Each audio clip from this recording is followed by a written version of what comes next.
Yeah, and that's why I give so much props to Kawhi for changing that mentality. But we do have our guests on, Mr. Khaled Bey. So much respect for you and so much respect for your work. You know, I know I've been, bugging you trying to get an interview with and stuff like that. You're so busy, but your work on social media, on Instagram, you provide actual news, actual coverage to what is going on that isn't provided anyplace else. Sean King was doing a great job for a little while, and then he disappeared and is off of Instagram. There's like 3 places, Mint Press, Celebrities for Palestine does a great job, but really, if you go to the news and you turn on CNN, MSNBC, any news channel, it doesn't even matter right, left, whatever, their coverage of the genocide that is taking place is inadequate, is skewed. It's not even put in the proper context. It's not even shown in its fullness. And that's why there's a long intro. But I got to say, much respect to you for the work that you do. So how are you doing? And welcome to the Collision. No, thanks so much for having me. And we'll try to make the segue from basketball to Gaza if possible. But it's a privilege to be with you guys. Yeah, much of what I do on social media is just an extension of what I do for a living. I'm a law professor and I teach, in the area of civil rights, critical race theory. I write in the area of Islamophobia, and I'm Arab, I'm Muslim, I'm Lebanese, Palestinian, Egyptian all at the same time. So, just sort of as an academic and now a social media voice, what I try to do is to fill, like you say, Etan, just kind of like, fill the voids and the intentional voids that legacy mainstream media, and has been doing for a long time. I mean, it's been a project of dehumanizing Muslim populations since the beginning of the war on terror and well before. And now it's happening, I think, at a more amplified level with Gaza. Well, I have a question I've been wanting to ask you, somebody who's looking at the issue in such a granular way. There are all these issues, whether we're talking about Iran, the attack on students at home, the Mamdani campaign, that all link back to Palestine, the attack of centrist Democrats on Mamdani and the left. Even if they talk about inequality, they go after them with an anti-Semitism argument. There are all these tendrils that connect with Palestine so much that sometimes we lose sight of the central question, which is, okay, there's a genocide happening.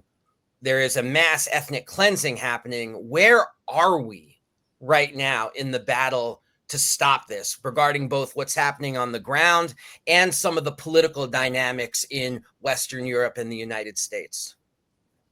Look, we're at day 640 of this genocide. Today's the 640th day of not only the continuation of genocide and ethnic cleansing, like you've said, Dave, but also media. I think media complicity. The fact that the media hasn't formally addressed, done their job, their professional duty, to at least try to, adequately cover what's happening on the ground in Gaza, in my opinion, sort of like lends to the conclusion that the media, especially legacy Western media, is very much complicit in doing a couple of things. The first thing is sort of like sanitizing what Israel is doing on the ground. And I'd be remiss not to say that this last week has been one of the bloodiest weeks since the beginning of the genocide.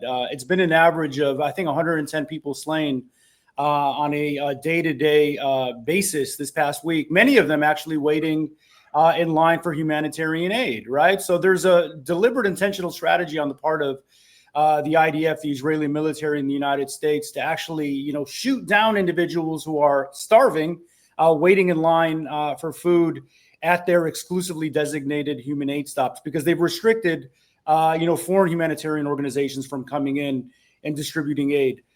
So the media is complicit. Our government, obviously, and many of you guys, I follow you on social media, have written about, our government being complicit as well. Our tax dollars individually are subsidizing what's happening on the ground. I think for me, I'm really bad at these podcasts because I'm bad at giving really short sound bites, but feel free to stop me.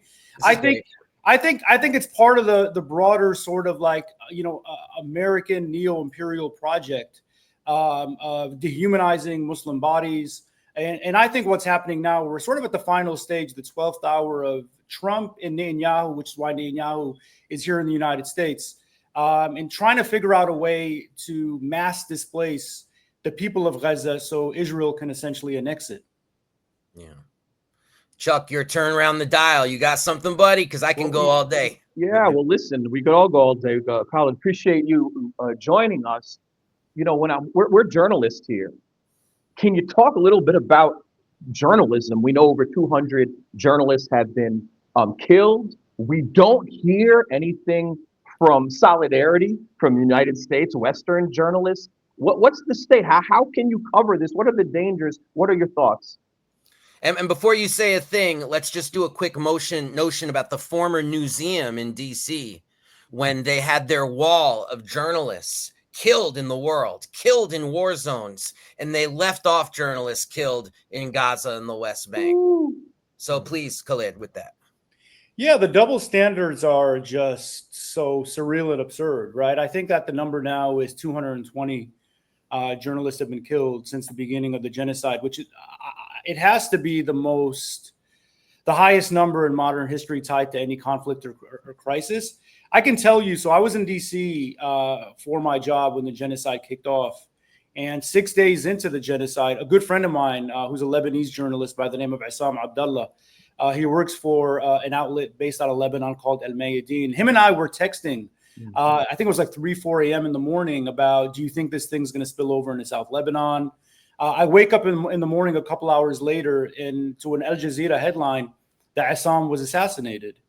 And that highlights a couple of things. The first thing is, it's a war crime to go after journalists, but that's been, essentially scoffed at by the Israeli government. And it's not only not only Palestinian journalists in Gaza who have been targeted and assassinated. It's also a lot of journalists beyond, right? There's been a large number, dozens of Lebanese journalists who have been intentionally targeted. And back to the sort of motif of, media complicity that I talked about, the fact that you have the likes of,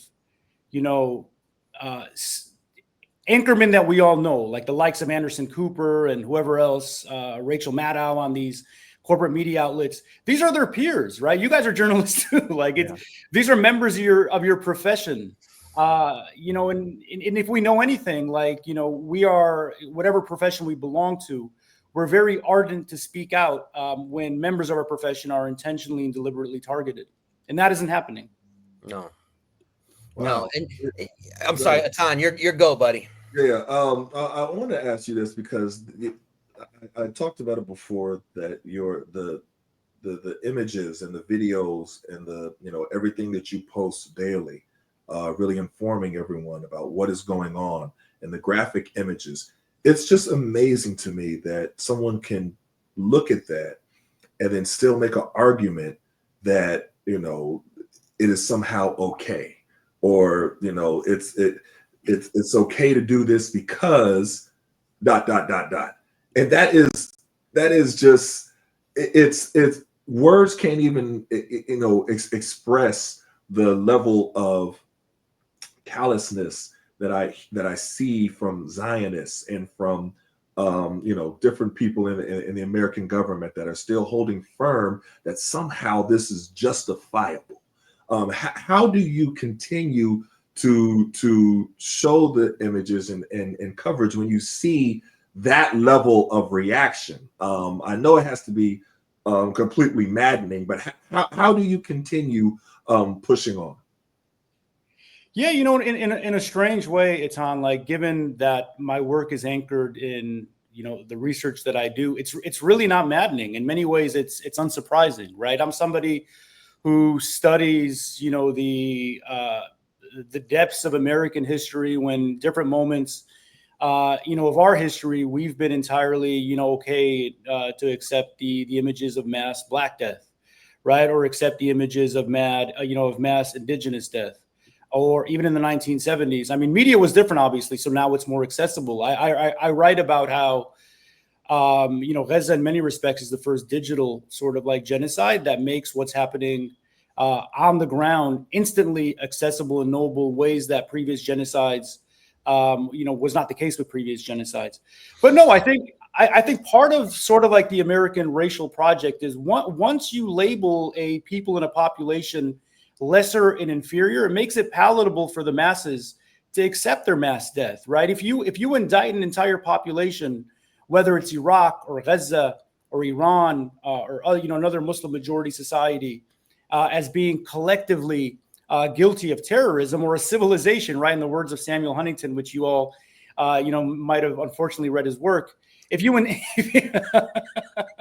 know Dave, you've written about him before in the past, I think. No, but if you indict an entire population as being criminal, deviant, terroristic, lesser, then the media can sell the sort of narrative that these are people worthy of collective punishment. And that's exactly what's happening now. I mean, we saw it with the Holocaust, right? In Europe in the 40s. We saw it, again in Vietnam with the caricaturing and classification of Vietnamese people, as lesser.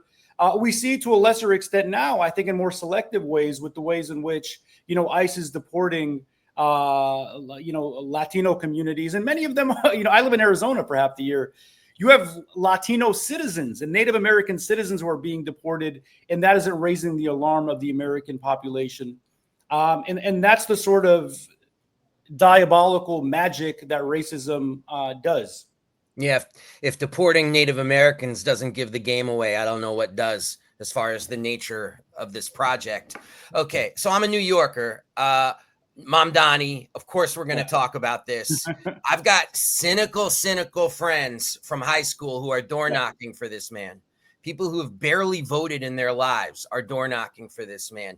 Yesterday, it was announced he got more votes than any primary candidate in the history of New York City, which is insane. And the response by the Democratic leadership is, how do we destroy this man?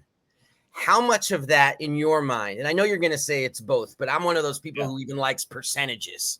Like, how much of this is that he's raising an alternative to capitalist business as usual in a city that is utterly unaffordable for at least 3/4 of its citizens, versus the fact that this is a Muslim man who has pushed back against the Zionist narrative that they want to control every single election, and is showing that that can win you votes, that is a recipe for success. So how much of it is the economic message that they're trying to smite, and how much is it that they're more scared of youth who are for Palestinian liberation than they're scared of losing elections? I would say it's probably 60 the former and 40 the latter, to be honest with you. I think the economic agenda, right, the social democratic agenda is far more frightening to both parties. I think especially, I mean, my take is it's more threatening to the neoliberal democratic establishment, because his race is pretty much a referendum on the way in which the Democratic Party is currently constructed. That's right.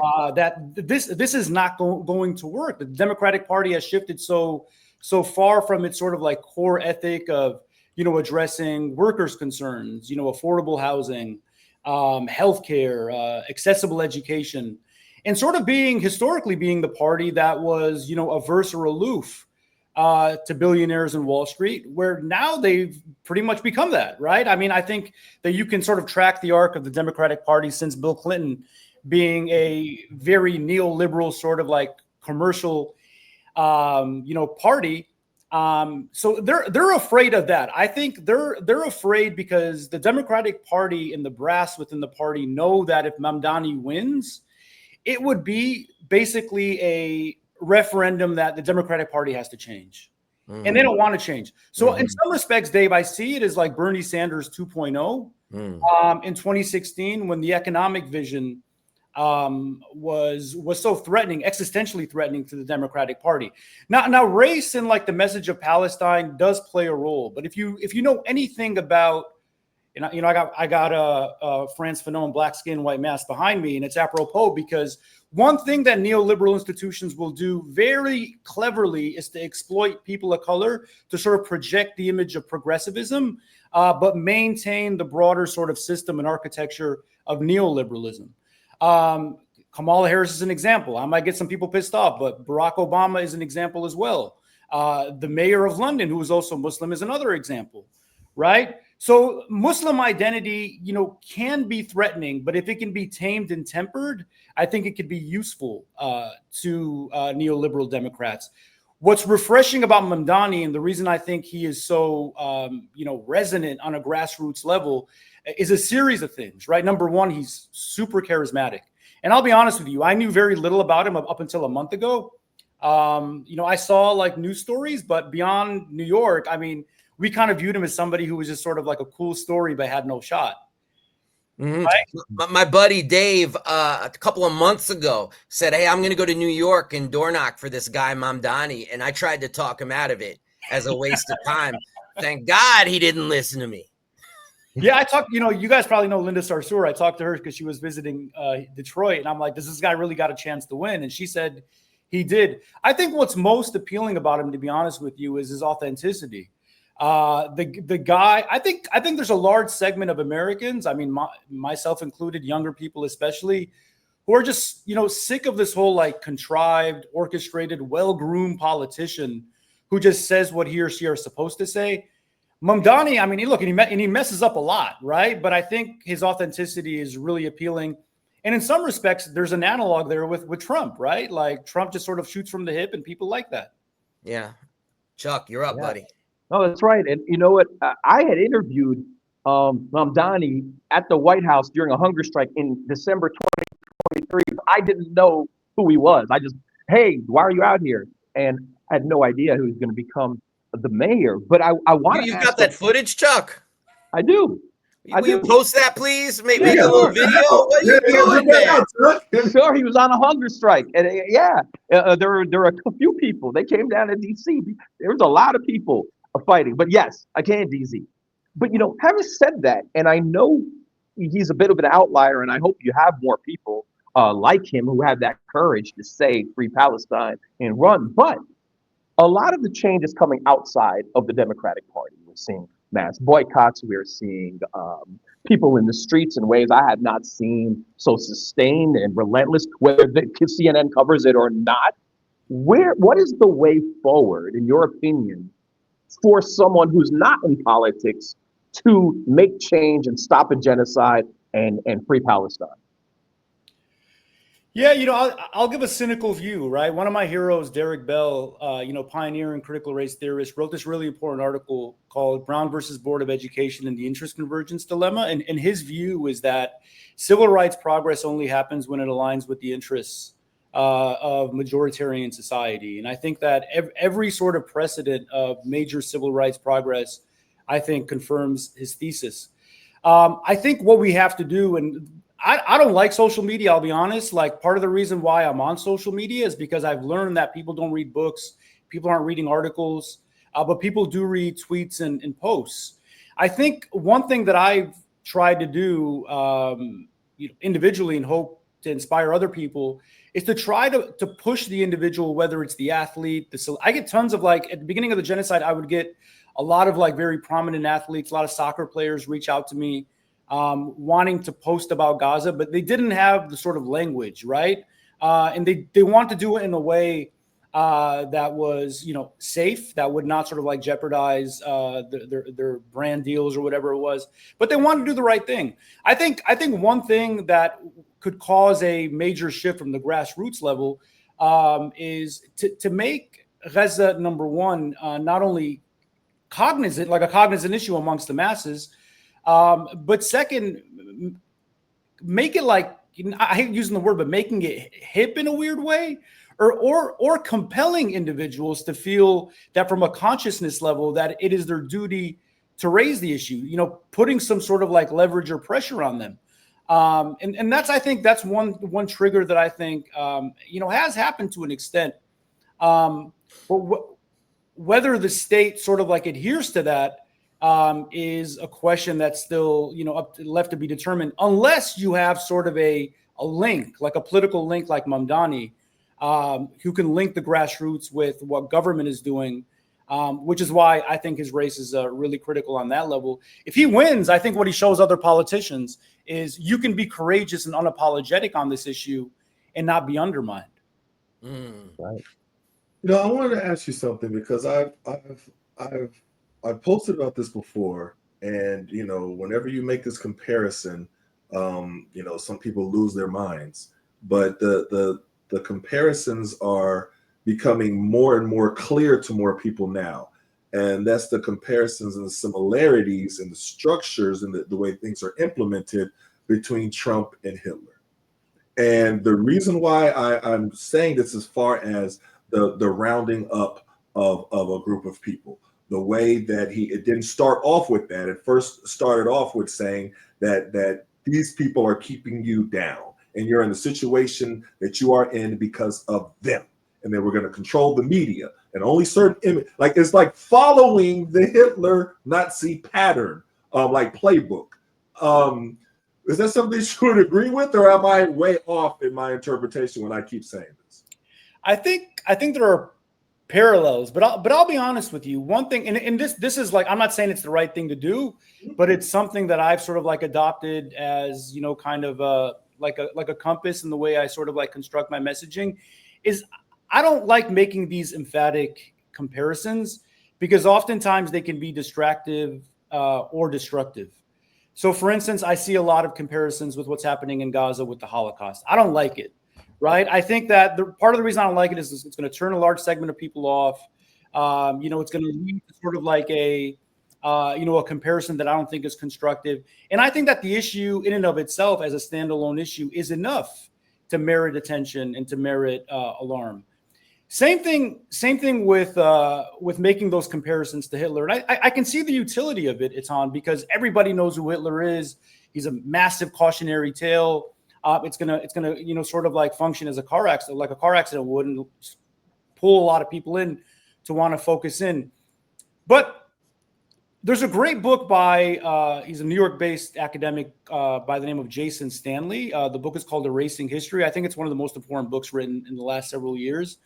And he makes the case that Trump is trying to construct an authoritarian government by way of the barrage of executive orders he's enacting and the strident policies and programs that he's implemented.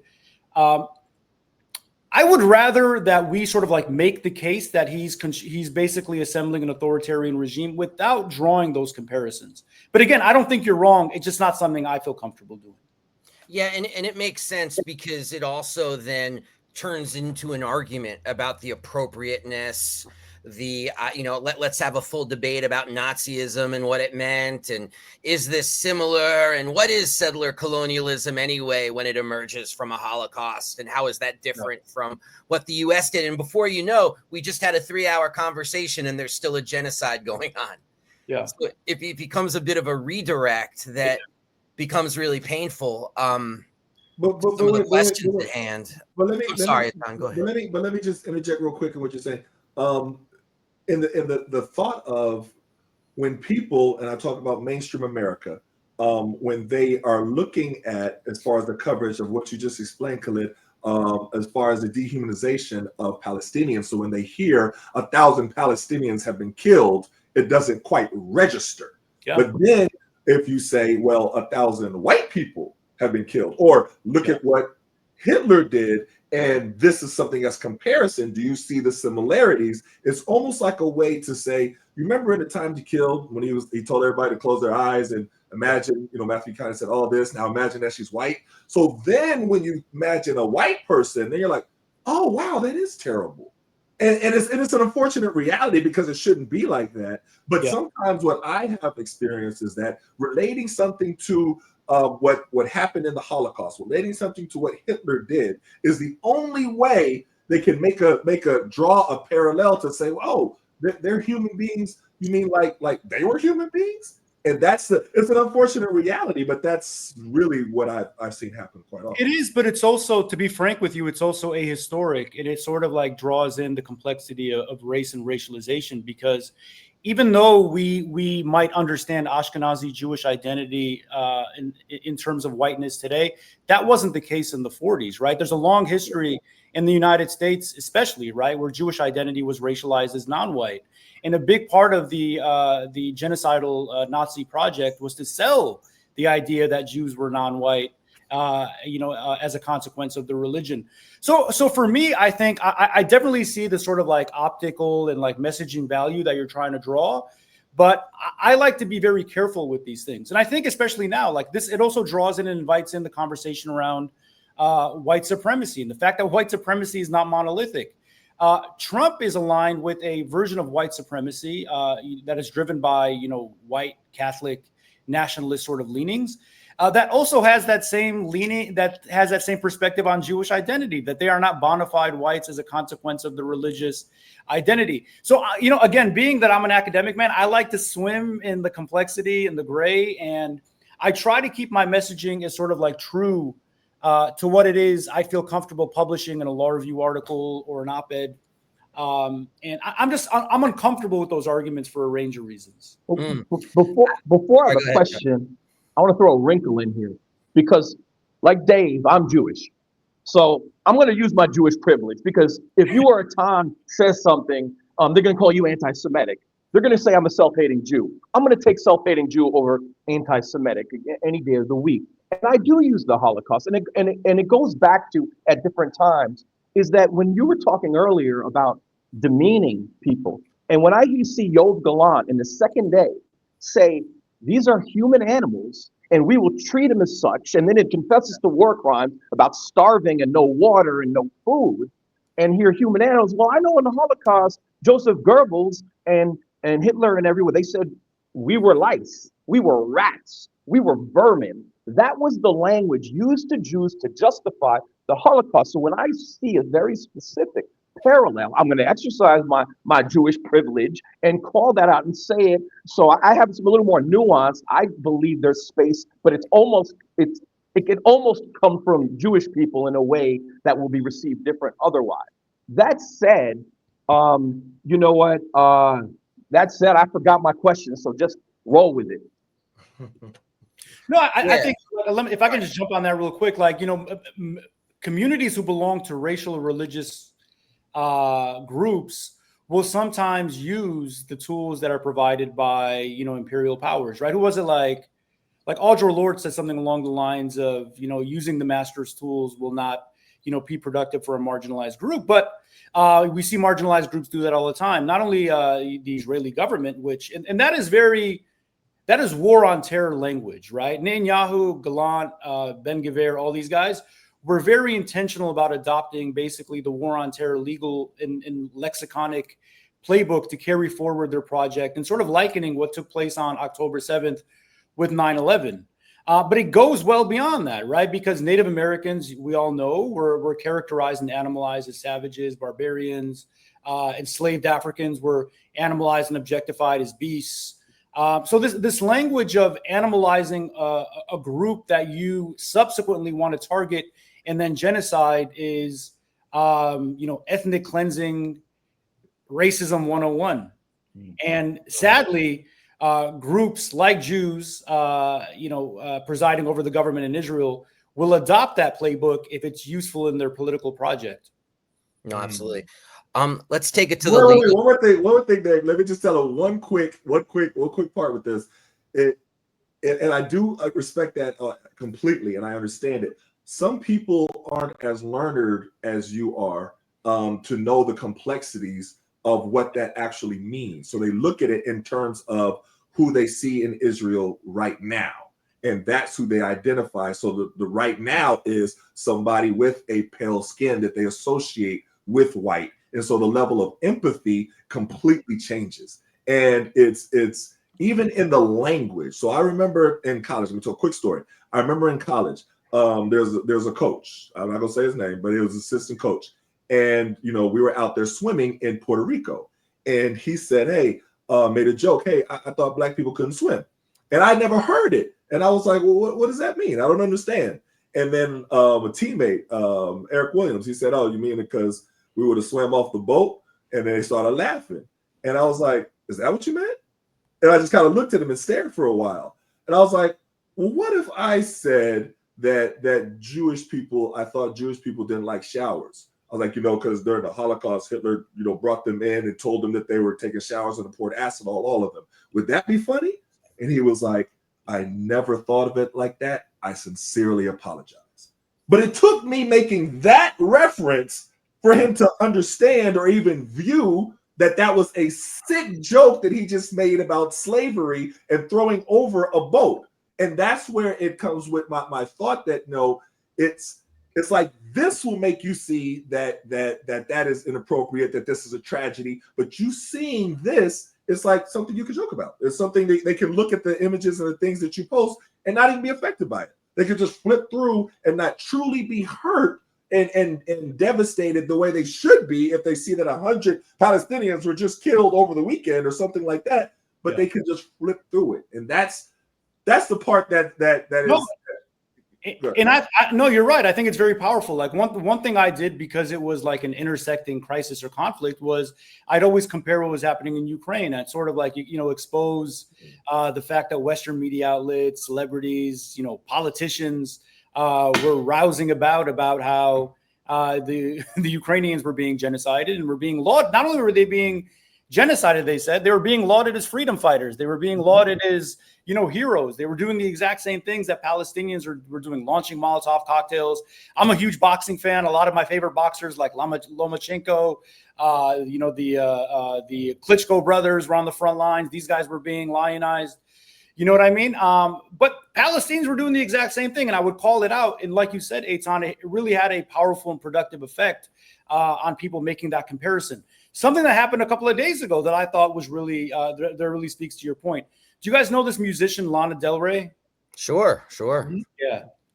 So she put a post that got considerable traction and went viral about the floods taking place in Texas, and people in the comments were calling her out for not speaking out on Gaza, and she finally made a statement. So I think comparisons can be powerful, especially if they're contemporaneous and converging with what's happening in the now. Historical comparisons, I think they do generate a lot of productive value, but they also invite some perils as well with regard to comparison. Something that the left often does, which I find really toxic and destructive, which is this whole like oppression Olympics thing, which can be more divisive. But there are ways to do it, Etan, and I think you raised an example of a powerful way that you've done it. Yeah, I'll just say that, and you remarked on this, Khaled, with your comments about the history of animalization and the language of extermination, is that sometimes when we go to Hitler, it also makes it sound like that Hitler is foundational to this process and people are aping Hitler. Yeah. I try to, when Hitler comes up in the conversation or is worthy of a comparison, to point out that very important book about how Hitler's American model, about how much of what we understand as Nazism, what we understand as apartheid, what was studied in the American South. Mm-hmm. So people understand, like, we are not different. There is nothing in the Germanic character that led them to commit this Holocaust. There's nothing in the Jewish character that made them the perfect victims of a Holocaust. This is a human process brought out by oppression and class society. It's the worst ending to the politics of division and the politics of multiculturalism is genocide. Khaled, you're a law professor. This is your world. There is a legalistic wing responding to the movement of the attack on Palestinian students, the attack on pro-Palestine students, the attack on immigrant students, migrant students who are speaking out for Palestine against genocide. There are legal things in the criminal courts. There are legal things people are trying to do to hold Netanyahu to account. Yeah. What do you think? How useful a road and how effective a road? And is it important for people? Because I know a lot of y'all who do this work, it's like nickels and dimes. Is it important for people to support, you think, in the movement? Oh, I definitely think so. I think that there's two fronts, right? So I think on the international front, when South Africa brought the case in the ICJ against Israel for genocide, and look, I've been speaking publicly for the last 2 years on this issue, and I think that one thing you can't contest from a legal perspective is that what's happening in Gaza meets the legal definition of genocide, and it's an indisputable fact. It's an indisputable position, right? So the fact that you have elements that are rejecting that what's taking place is a bona fide genocide demonstrates two things. The first, that they're so politically invested that they don't want to see the truth, or second, that they don't know the law.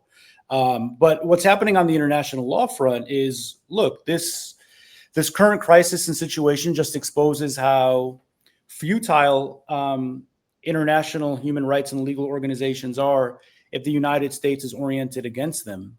So power politics has basically undermined the resonance and the redressability of courts like the ICC and the ICJ. That's the pessimistic take in response to your question, Dave. The optimistic take is what can happen here stateside, can be productive, and we can see some wins. Trump has enacted 12 executive orders targeting higher education, right? Many of them are looking to deport, undocumented students. Many of them are looking to punish, like we saw with Mahmoud Khalil, punishing dissent. A lot of stories that we don't hear about. The first professor who was fired with tenure. I'm tenured, and I'm like, sometimes I'm like, yo, man, tenure's not going to protect you. Maura Finkelstein, a Jewish professor at Muhlenberg College in Pennsylvania, was fired because she was so vocal on Palestine. And now there's a movement for her to get her job back. I think my belief is that there's going to be lawsuits, and there are lawsuits on First Amendment grounds to challenge the Trump administration on cracking down on free speech. And what's happening right now in the United States, I think it's really fascinating stuff. And I'm sometimes uncomfortable with it because there's new sort of alignments and allegiances taking place. Like, for instance, the America First crowd, the libertarian crowd, they're staunchly pro-civil liberties, right? They're staunch free speech people, free exercise of religion people. You guys might have seen people like, I don't know how to feel about it, like Tucker Carlson, Candace Owens, Theo Vaughn, Joe Rogan sometimes, speaking powerfully about, the importance of protecting, First Amendment liberties.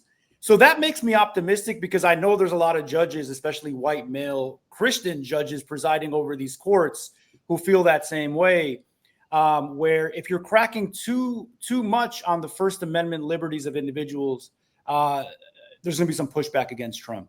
If I quick follow up, Chuck, if that's okay.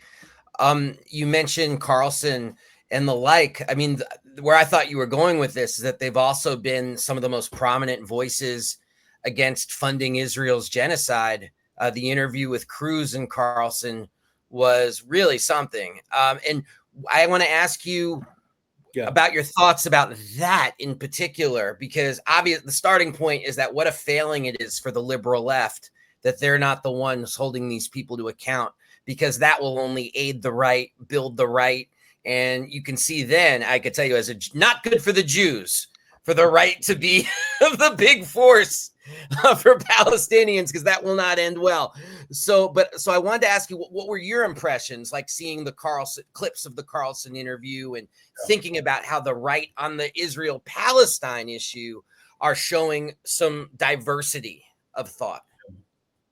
It's a struggle, man, because like on immediately, right? Like sort of like short-term effect is you're kind of like, like finally somebody who is, kind of fits the profile, like white, prominent, outspoken, finally saying things that, we've been saying for a long time. It's kind of like candy, right? It tastes good, like as soon as you eat it, but like an hour later, your stomach begins to hurt. Like after when you begin to research, like you've said, like, the sort of like lineage and political genealogy of somebody like Carlson, who not only was he, staunchly pro-Israel, but this is somebody who's probably a white Christian nationalist. If you really track his affinities and affiliations, and he's somebody who was invested in this idea that the United States should be and always has been a white Christian Protestant nation, and that if we accept minorities, they have to conform to that sort of archetype. Same for Candace Owens. I mean, I think Candace Owens in many respects has been super outspoken and in some respects courageous on the stance that she's taken on Palestine. But once you do some more digging, she's also a Christian, a Black Christian nationalist, who's said some really problematic things on race and racism before. We all know what she said against BLM and how she's tried to defame that entire movement.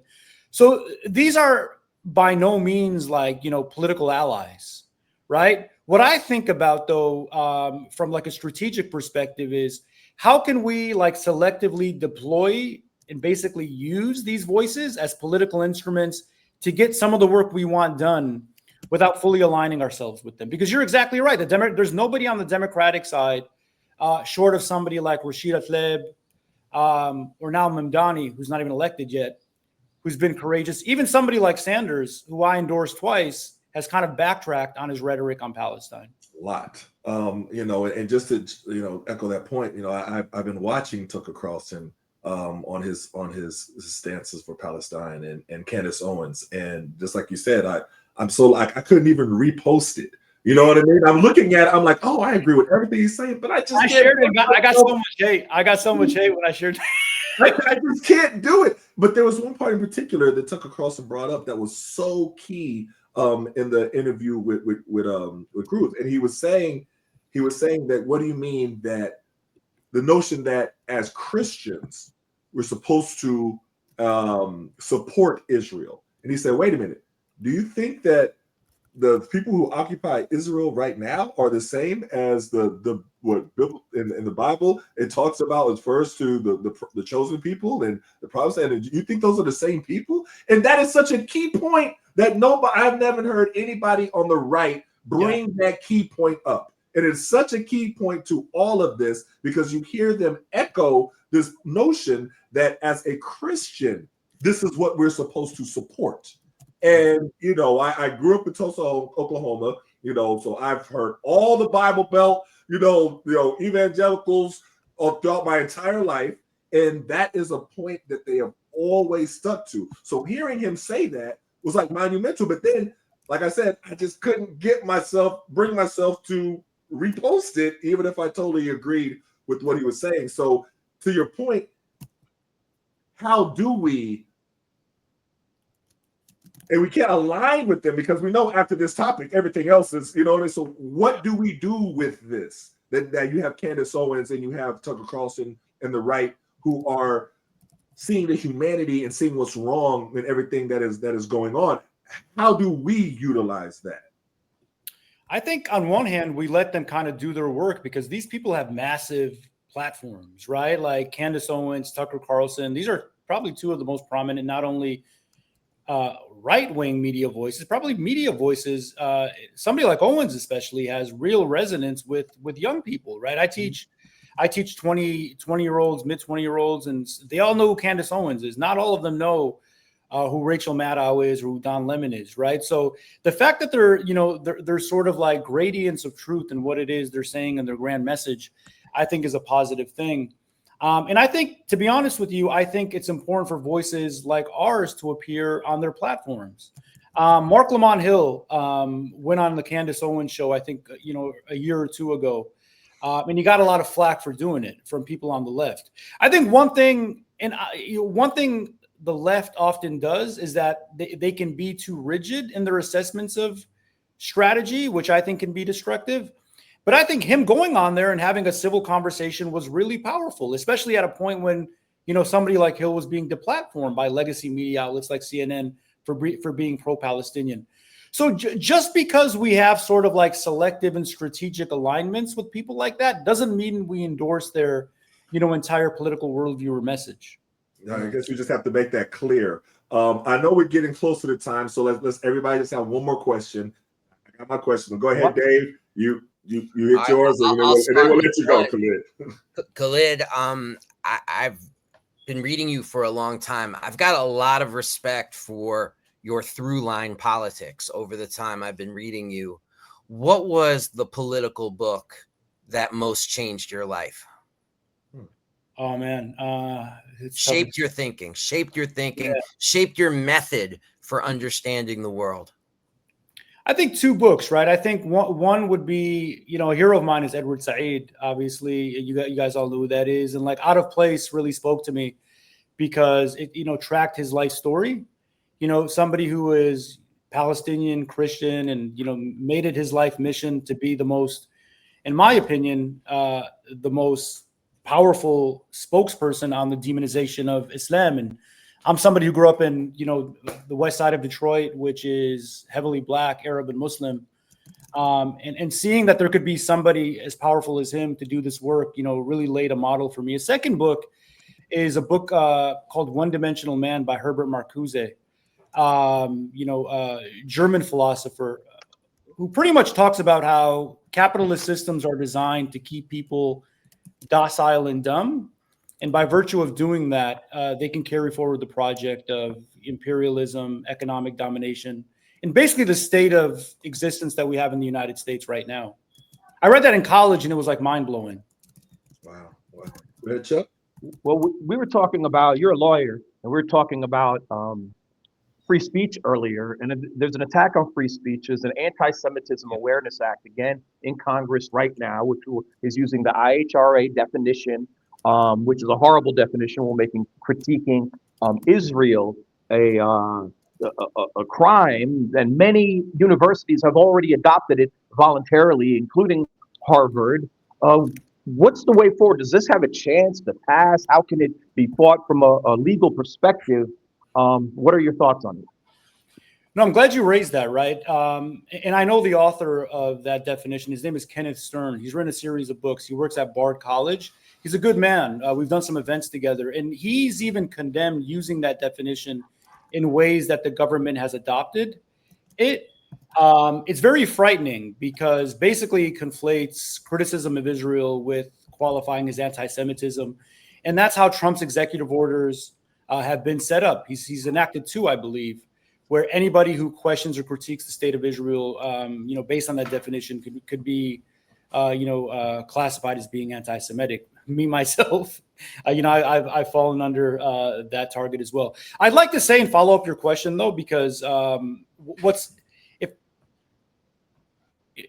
of you are Jewish American, right? I think that what Trump and this administration are doing is there's a exploitation of Jewish identity to carry forward state, racial, and frankly, anti-Semitic projects that are destructive to Jewish Americans. And people have written about that. And that's why I think Jewish Americans being outspoken on the front lines of condemning what's happening is really important as well. Okay, last question. And we're seeing the rise. Like, I work on a campus. We're seeing the rise of legitimate anti-Semitism taking place in real time right now, right? As a consequence of policies like this. Definitely. All right, so last question. We're coming up to it, and I want to be respectful of your time. I want to ask you this because this is something that I, on this show, on The Collision, we have different times where we are disagreeing, where we have different perspectives, coming to it with a different lens. And one of the differences that I've had, this is going back a few months, was the lesser of two evil ideology in terms of during the presidential campaign. And Dave and Chuck both helped me understand where on certain topics, yes, Trump was definitely the lesser of two evil. However, when you're talking about Gaza, you're talking about Palestine, you're talking about the genocide, there was really no difference. And I always quote Dave now, I quote you all the time now, Dave, where he said something to the effect of, where would you rather have your leg cut off, at the hip or the knee? And that was the difference where I might be messing up your quote, but I'm thinking of the person I heard it from and wondering. Okay, gotcha. I always say that's from Dave Zirin, so I say that's from Dave Zirin quote. But it's basically where the Democrats were cutting off at the knee, and Trump is cutting off the hip. You're still losing your entire leg, and that was one when he said that. It really resonated to me, and then we started having further conversations of where the Biden administration, they might have presented it a different way. They might have put a little bit more sugar and spice on the messaging as far as, okay, Palestinians still, they deserve to be respected as human beings. They deserve to be, but then still wrote the check every time that Israel asked for it, to continue doing the genocide that you're doing. Where Trump, it might be presented differently, but it's still the same end result. Can you speak to that a little bit for me in our remaining time? Yeah, I think let me respond by way of story, right? There's a Arab American guy running for Senate here out of Michigan, prominent guy, good guy, who reached out to me to endorse him and to give him money. I pretty much told him no, even though he's the better of the two options and the lesser of two evils, if you will, because he's been so relatively silent on Gaza and not courageous. And one thing that's really changed in me as a consequence of this genocide is I no longer think within the constrictions of American civic politics anymore. And I don't let that define sort of like the political decisions that I make. So before the genocide, I'd support this guy because he was progressive. He's going against an anti-Zionist establishment politician, but that for me isn't good enough anymore, man. Like I kind of feel like if you're not a politician who is and especially, I mean, this is a whole conversation. Like, do you have to be more vocal if you're Arab and Muslim on the issue? I don't know. We can debate that. But, you're rooted in a state and in a community which has one of the more sizable Arab, Palestinian, Muslim communities, and you're still not courageous.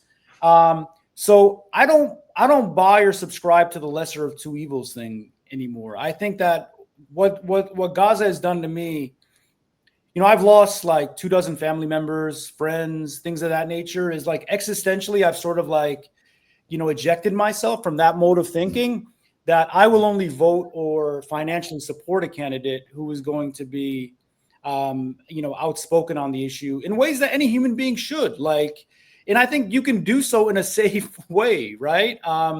You can be a Democrat and be, for instance, a supporter of the two-state solution and just speak, at length about the human rights concerns and travesties taking place on the ground in Gaza without being as radical as a Mamdani, right? So it's not an either-or thing. It's an issue of gradation and scale.